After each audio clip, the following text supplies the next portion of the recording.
UPSC prelims 2025 का result process समझना हर serious candidate के लिए बेहद जरूरी है, क्योंकि एक छोटी सी गलती भी आपको अगले राउंड से बाहर कर सकती है। इसलिए हर स्टेप को ध्यान से फॉलो करें, कोई भी स्टेप मिस न करें, क्योंकि यही आपकी सफलता की चाबी है।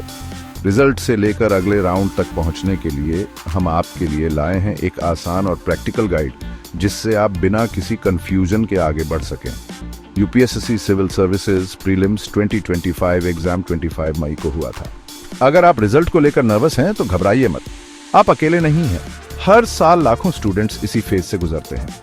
पिछले कुछ सालों के ट्रेंड्स देखें तो रिजल्ट आमतौर पर एग्जाम के 25 दिन बाद आता है। इस बार भी उम्मीद है कि रिजल्ट 14 जून के आसपास जारी हो सकता है, लेकिन ऑफिशियल डेट्स के लिए हमेशा अपडेट रहें। रिजल्ट आने के बाद सोशल मीडिया या अनऑफिशियल वेबसाइट्स पर टाइम वेस्ट करने की जरूरत नहीं है। सीधे ऑफिशियल वेबसाइट upsc.gov.in पर जाएं, क्योंकि यहीं सबसे पहले और सही जानकारी मिलेगी। वेबसाइट पर पहुंचने के बाद व्हाट्स न्यू सेक्शन में जाएं। यहां आपको यूपीएससी सीएसई प्रीलिम्स 2025 रिजल्ट का लिंक मिलेगा, जो आमतौर पर सबसे ऊपर या हाईलाइटेड रहता है। रिजल्ट लिंक पर क्लिक करें और पीडीएफ फाइल डाउनलोड करें। ये फाइल आपके अगले कुछ दिनों की सबसे जरूरी डॉक्यूमेंट होगी। ध्यान रखें, इस लिस्ट में सिर्फ रोल नंबर्स होते हैं, ना नाम ना स्कोर, इसलिए अपना रोल नंबर पहले से तैयार रखें। पीडीएफ में अपना रोल नंबर जल्दी ढूंढने के लिए ctrl+F का इस्तेमाल करें। इससे आप सेकंड्स में जान सकते हैं कि आपने क्वालिफाई किया या नहीं। अब बात करते हैं कट ऑफ की, जो हर साल बदलता है और बहुत सारे फैक्टर्स पर डिपेंड करता है।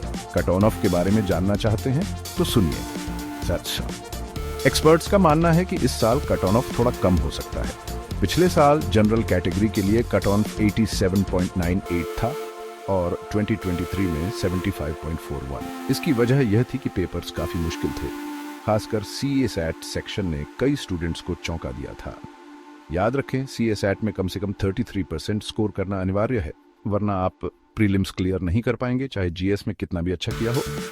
अगर आपने प्रीलिम्स क्लियर कर लिया है तो बधाई हो। अब आपका अगला स्टेप है डिटेल्ड एप्लीकेशन फॉर्म आई यानी DFI भरना। DFI भरना बहुत जरूरी है, क्योंकि इसके बिना आप मेंस के लिए एलिजिबल नहीं होंगे। इसमें आपकी पर्सनल, एजुकेशनल और सर्विस प्रेफरेंस डिटेल्स भरनी होती है। मेंस एग्जाम 22 अगस्त से शुरू हो रहा है, तो DAFI समय पर भरना ना भूलें। और एक और नया रूल 2025 से आपको अप्लाई करने से पहले वन टाइम रजिस्ट्रेशन पोर्टल पर रजिस्टर करना जरूरी है। बिना रजिस्ट्रेशन के आप फॉर्म नहीं भर पाएंगे। रिजल्ट देखने के बाद चाहे रिजल्ट जैसा भी हो, खुद को मोटिवेटेड रखें।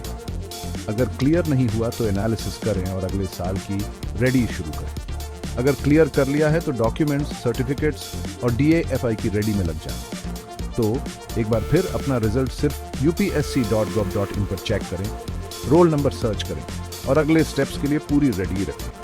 अगर आपने प्रीलिम्स क्लियर कर लिया है तो अपने डॉक्यूमेंट्स और DFI फॉर्म को समय रहते तैयार रखें, ताकि कोई भी जरूरी डिटेल मिस न हो। मेंस के लिए ढेर सारी शुभकामनाएं। यूपीएससी की यह जर्नी लंबी है, लेकिन सही गाइडेंस और मेहनत से आप जरूर सफल होंगे। तो